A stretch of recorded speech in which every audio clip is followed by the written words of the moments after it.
시청자 여러분 그리고 장병 여러분 안녕하십니까? 국방뉴스를 전해드립니다. 국방부가 올해 정책실명제 중점관리 대상 사업을 홈페이지를 통해 공개했습니다. 부대 내 사이버 지식정보방의 PC 대수가 늘어남과 동시에 업그레이드되고 제2군자력 기숙형 고등학교 설립 등 18개 사업이 담당자의 실명과 함께 공개됐습니다. 김지한 기자입니다. 국방부가 올해 정책실명제 중점관리 대상 사업을 공개했습니다. 주요 사업으론 현재 병사 9명당 한 대꼴인 사이버 지식정보방 PC를 올해 안에 8명당 한 대로 확충하고 성능이 떨어지는 PC 7,200여 대를 업그레이드합니다. 모두 130억 원을 투입해 9월부터 11월까지 교체 작업을 진행할 계획입니다. 현재 전군의 사이버 지식정보방에 설치된 PC는 4만 8천여 대에 이릅니다. 국방부는 이번 개선 사업을 통해 장병들의 여가 활용과 온라인 학습 등 복지 증진에 기여할 것으로 기대하고 있습니다. 919억 원의 예산이 투입되는 제2군자력 기숙형 고등학교도 2018년 개교를 목표로 추진됩니다. 직업군인의 잦은 이사에 따른 열악한 교육 환경을 개선하기 위한 것으로 750명 수용 규모로 경북 영천에 설립됩니다. 이 밖에도 미사용 군용지의 효율적 활용 방안과 성폭력 근절 종합대책, 국방 분야 국가 자격제도 운영 등 18건의 사업 내역이 국방부 홈페이지를 통해 자세히 소개됐습니다. 국방부는 중점관리 대상 사업 선정을 위해 기획조정실장을 위원장으로 외부위원 3명을 포함한 심의위원회를 구성했습니다. 선정 기준은 주요 국방 현안에 관한 사항과 100억 원 이상 예산 투입 사업, 기타 국방 특성을 고려한 중점관리 필요 사업 등입니다. 국방부는 지난 2013년부터 국민적 관심이 높고 대외적 영향이 큰 사업에 대한 국민들의 궁금증을 해소하기 위해 해당 정책 담당자의 실명과 주요 내용이 포함된 사업 내역서를 홈페이지를 통해 공개하고 있습니다. 국방뉴스 김지한입니다.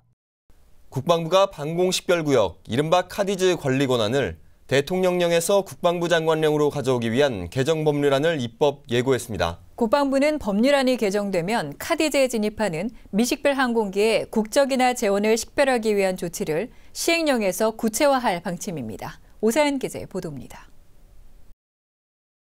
국방부가 군용항공기 운용 등에 관한 법률 일부 개정 법률안을 입법 예고했습니다. 한중일 간 방공식별구역이 중첩돼 주변국의 항공기가 카디즈에 진입하는 횟수가 증가한 데 따른 것입니다. 개정한 법률안에 따르면 법률 목적에 국가 안보의 개념을 추가하고 대통령령으로 정하도록 돼 있던 방공식별구역의 관리를 국방부 장관이 할 수 있도록 했습니다. 이에 따라 방공식별구역에 진입하는 모든 항공기는 비행을 시작하기 전에 비행 계획을 수립해 국방부 장관에게 제출해야 합니다. 다만 긴급 출동 등 국방부 장관이 정해서 고시하는 이유로 비행 시작 전에 비행 계획을 제출하지 못하는 경우에는 비행 중에 비행 계획을 제출할 수 있습니다. 또 국토교통부 장관에게 비행 계획을 제출한 민간 항공기가 있다면 국토교통부 장관은 이를 지체 없이 국방부 장관에게 통보하도록 했습니다. 이와 함께 국방부 장관은 국가 안보 목적으로 방공식별구역 내 미식별 항공기를 국방부 장관이 정하는 수단을 이용해 식별할 수 있도록 했습니다. 개정안 법률안에는 또 군용항공기 범주에 무인항공기와 무인비행장치를 추가해 향후 시행령 등에서 무인항공기의 운용 기준을 마련할 수 있도록 했습니다. 더불어 국방부 훈령이나 합참 예규 등에 의거해 사령부급 지휘관에게 위임되어 있는 제한식별구역 관리와 항공기 운항 통제 등의 권한을 이 법률안 내에서 재위임할 수 있도록 규정을 명확하게 했습니다. 이번 법률안은 오는 7월 14일까지 입법 예고하며 법제처 심사와 국회 상임위 심의, 본회의 의결, 대통령 재가를 거쳐 공포됩니다. 국방뉴스 오상현입니다.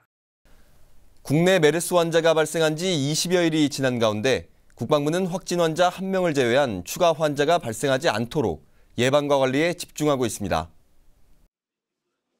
이에 따라 9일 현재 국내 메르스 감염자는 확진 환자 1명과 의심 환자 3명으로 8일과 동일하며 밀접 접촉자 1명이 추가로 확인돼 기존 3명에서 4명으로 늘었습니다.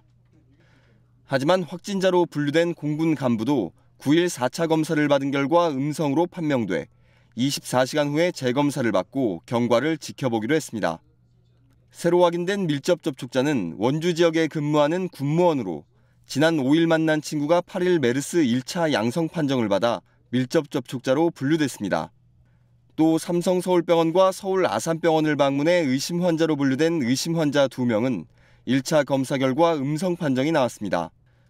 따라서 군에서 관리하는 의심 환자 3명은 모두 음성으로 판정받아 최대 잠복기인 14일이 지나면 모두 일상생활로 복귀할 수 있습니다.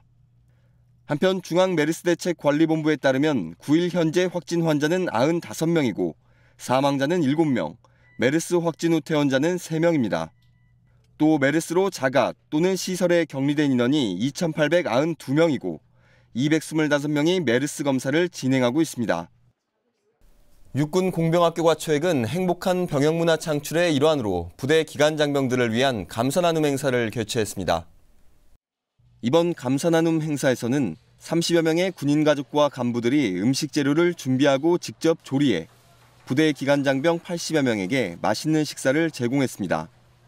기관 장병들을 위한 행사는 최초 어려운 여건에 놓인 병사들을 위한 소규모 간담회 형태로 열렸지만 간부 가족들이 자발적으로 봉사에 참여하겠다는 의사를 밝혀 전 장병을 대상으로 확대 시행됐습니다. 특히 이날 행사를 위해 지역사회에서도 각종 음식과 다과를 제공하는 등 장병들을 위한 지원을 아끼지 않았고 부대 측 역시 정성을 보여준 단체 대표들에게 감사장을 전해 행사장을 훈훈하게 만들었습니다. 국방뉴스 특별기획 훈련병의 품격 나는 팔강모 사나이. 인생에서 부딪히는 장애물은 때론 나를 고통스럽게 하지만 체력과 정신력을 더 단련시켜주기도 합니다. 네, 훈련에서의 장애물도 마찬가지인데요. 장애물을 통과함으로써 다양한 전장 상황을 연습하고 또 그에 맞는 체력을 기르게 됩니다. 간단해 보이지만 결코 쉽지 않은 장애물 통과 훈련 현장을 함께 가보시죠.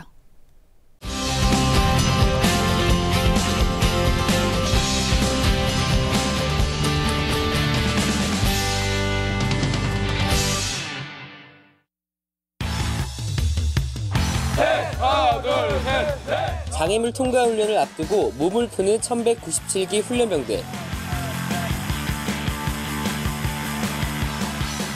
갖가지 장애물을 맨몸으로 통과하는 훈련. 실전 체력 훈련과 함께 전투 체력을 기르기 위한 훈련입니다.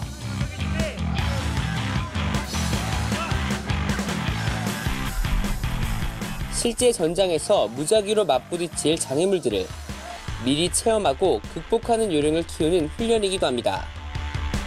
실전 체력 훈련을 통해 자신감을 얻은 훈련병들. 거침없이 장애물로 돌진합니다.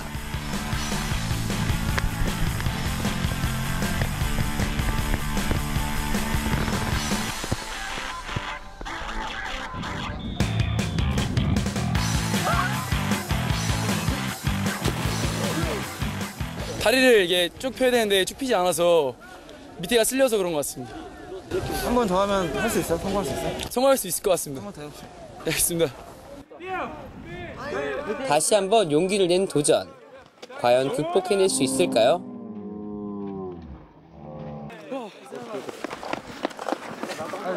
어때요? 성공하니까?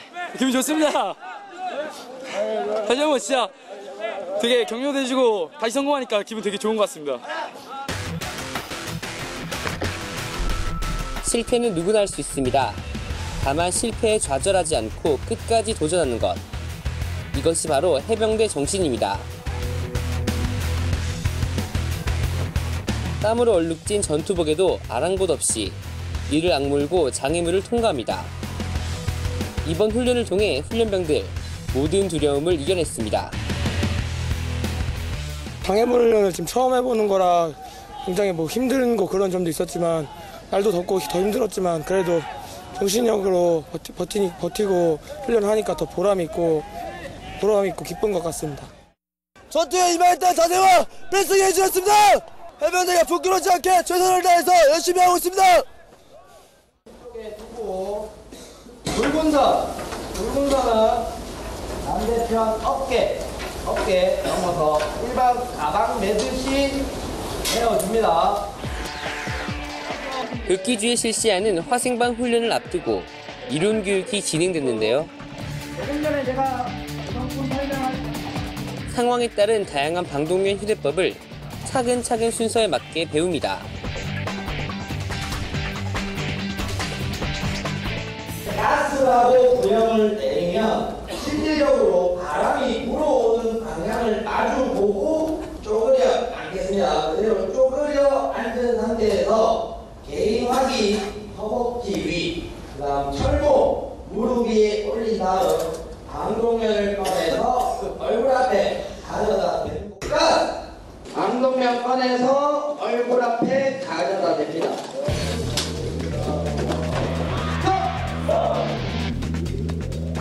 화생방 상황 시 무엇보다 중요한 것이 방독면 착용법입니다. 15초라는 짧은 시간 안에 써야 한다는 사실이 놀랍지만 첫걸음을 뗀 훈련병들, 시작이 반입니다. 화생방 실습 날까지 틈틈이 연습을 하다 보면 실제 훈련에선 모두들 해낼 수 있을 것입니다.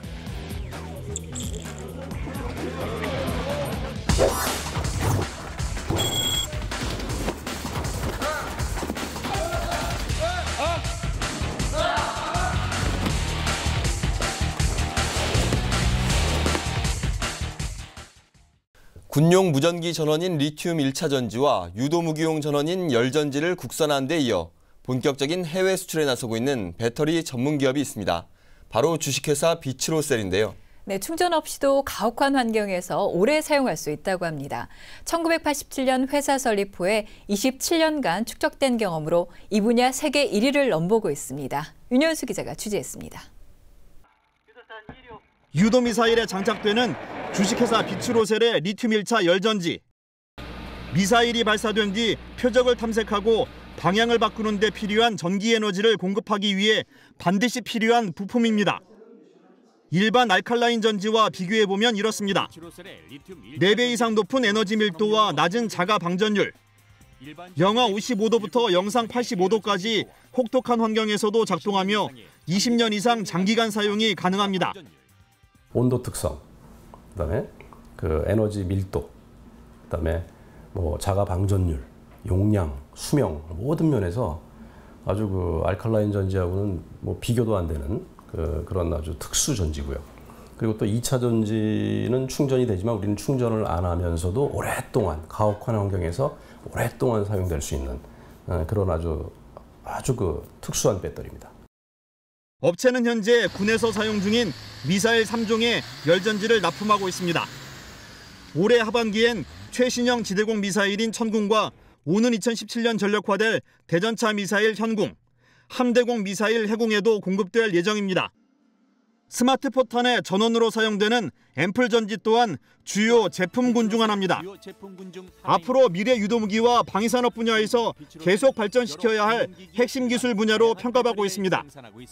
모든 디바이스가 이 픽스드 솔루션에서 모바일 솔루션으로 다 바뀌는 트렌드고 아날로그에서 스마트, 디지털로 바뀌는 트렌드이기 때문에 거기에는 무조건 배터리가 필요합니다. 그런 쪽으로 특화해서 계속해서 저희 회사는 인력도 전문화하고 기술도 축적하고 있고 그래서 국내, 해외, 민수, 특수를 아우르는 전방위적인 사업 영역을 지금 넓혀나가고 있는 그런 상황이고요. 앞으로 목표는 인도와 터키, 브라질 등 해외 구인 시장에 본격적으로 진출하는 것.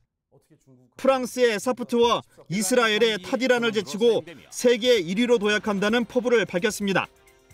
해외 군 사업이 굉장히 그 사업 규모가 크기 때문에 그쪽을 하기 위해서 아주 역점을 두고 저희가 지금 지난 한 3, 4년 전부터 적극적으로 씨를 뿌리기 시작했습니다. 그래서 좀 가시적인 성과가 지금 저희가 지금 현재 마켓 쉐어 전 세계 3위고 내년에 2위, 그다음에 19년, 20년 되면 세계에서 1위를 할 수 있는 그런 준비를 다 하고 있습니다.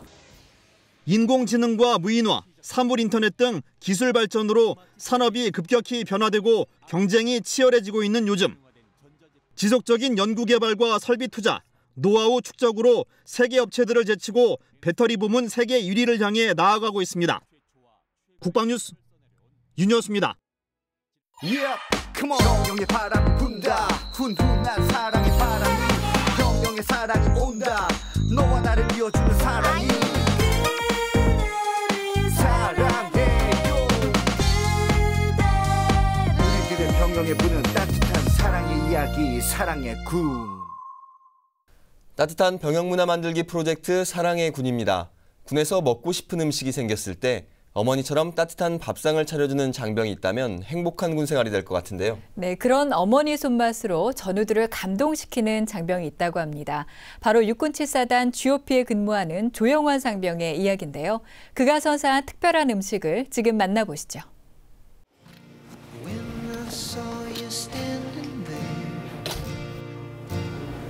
수초장님, 저 드릴 말씀 있습니다. 뭔데? 족발 먹고 싶습니다. 여기서?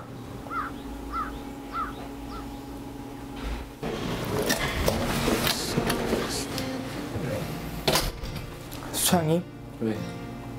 치킨 먹고 싶습니다.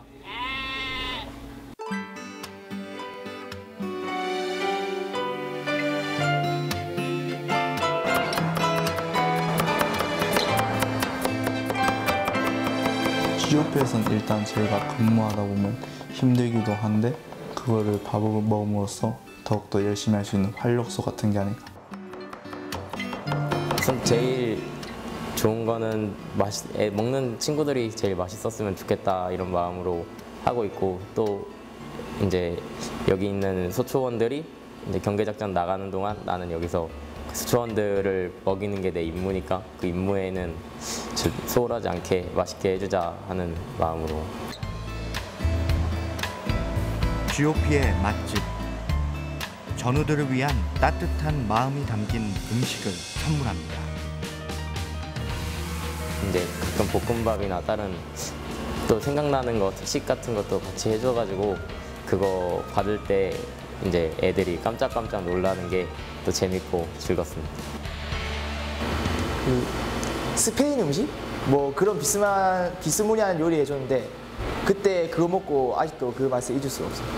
애들도 즐거워하고 해주는 사람 입장에서도 받아주는 사람이 즐거우니까 덩달아 신이 나서.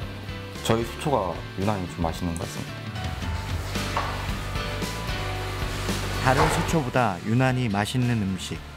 그 맛의 비결은 무엇일까요? 근무 갔다 온 다음에 딱 여기 제가 오후 근무였는데 오후 근무 갔다 와서 저녁에 밥 먹으러 가는데 조원환 상병이 특별식하고 갑자기 미역국을 주는데 좀 엄청 감동이었습니다. 부수장님이랑 지사장 있었던 일 얘기하곤 하는데 GOP에서 군생활 하면서 생일 한 번 맞는데 그때 이제 여유가 되면은 미역국 같은 거 끓여주면은 애들 좋아하고 또 GOP에서 추억거리 하나 정도 되지 않을까라는 얘기로 시작해서 이렇게 끓여주게 됐습니다. 그때 밤에 감동적이게 닭죽 끓여줘가지고 뭔가 막 따뜻하고 좀 울컥하고 그런 게 있었습니다. 군대원들한테 얘 어디 갔니 하고 물어보니까 아파가지고 밥을 못 먹겠다고 누워있다고 그 얘기를 들어가지고 그러면 죽이라도 먹어야 좀 이제 건강해지겠지 하고 죽을 그렇게 끓였고. 서로를 배려하는 마음이 하나둘 모일 때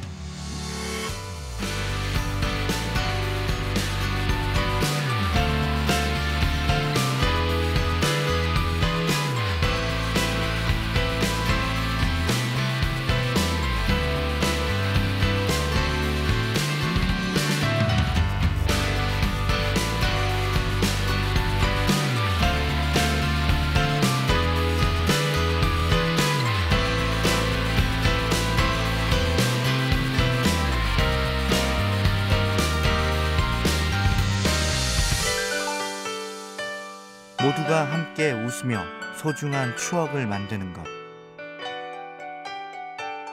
그것이 바로 사랑의 군입니다.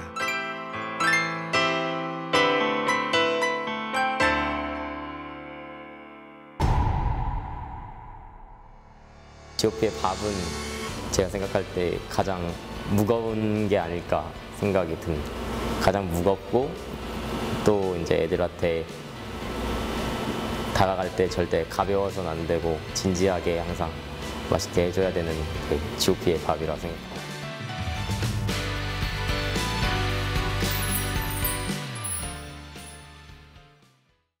앞서 사랑의 군 코너를 통해 중동부전선 최전방 GOP에서 근무 중인 육군 7사단 장병들의 모습 엿볼 수 있었습니다. 네, 혹독한 날씨와 험난한 지형 그리고 코앞에 대치하고 있는 적까지 가장 어렵고 힘든 임무를 수행하고 있는 장병들인데요. 하지만 이러한 악조건 속에서도 웃음을 잃지 않고 서로를 의지하며 따뜻하게 배려하는 것, 선진 병영 문화란 바로 이런 게 아닐까요? 국방뉴스를 마칩니다. 시청해주신 여러분 고맙습니다.